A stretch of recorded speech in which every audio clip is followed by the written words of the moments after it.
সুতরাং তিনটি আলামত যদি আপনার ভিতরে দেখেন, নাম্বার ওয়ান, এক নাম্বার হচ্ছে যদি আপনি দেখেন ফজরের নামাজের পূর্বে আপনার ঘুম ভেঙে যাচ্ছে। কিছু মানুষ রয়েছে ফজরের আজানের আগেই তাদের ঘুম ভেঙে যায়। যদি আপনিও দেখেন যে আপনার লাইফে ফজরের নামাজের আগেই আপনার ঘুম ভেঙে যাচ্ছে, মনে করবেন আল্লাহ তাআলা আপনাকে আপনার লাইফের ভিতরে সুখ শান্তির ব্যবস্থা, বরকত আপনার লাইফের ভিতরে ঢেলে রেখেছেন। ফজরের নামাজের পূর্বে ঘুম ভেঙে যাওয়া মানে আল্লাহ তাআলা আপনাকে, এই মুয়াজ্জিন 5 বেলা আজান দেয়, একটা সময় আছে আল্লাহ তাআলা নিজে বান্দাদেরকে ডাকতে থাকেন এবং বলতে থাকেন আলা আমি মুস্তাগফিরিন ফাস্তাগফিরলা।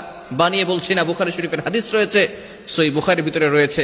নবীজি সাল্লাল্লাহু আলাইহি ওয়াসাল্লাম জানিয়ে দিয়েছেন যখন রাতের শেষ অংশ আসে আল্লাহ তাআলা প্রথম আসমানে এসে বান্দাদেরকে ডাকতে থাকেন। আল্লাহ তাআলা বান্দাদেরকে ডাকতে থাকেন আর বলতে থাকেন কার কি লাগবে আমি আল্লাহর কাছে চাও। বান্দা অভাবে আছো, আমি আল্লাহর কাছে বলো, অভাব দূর করে দিব। বান্দা টেনশনে আছো, ডিপ্রেশনে আছো,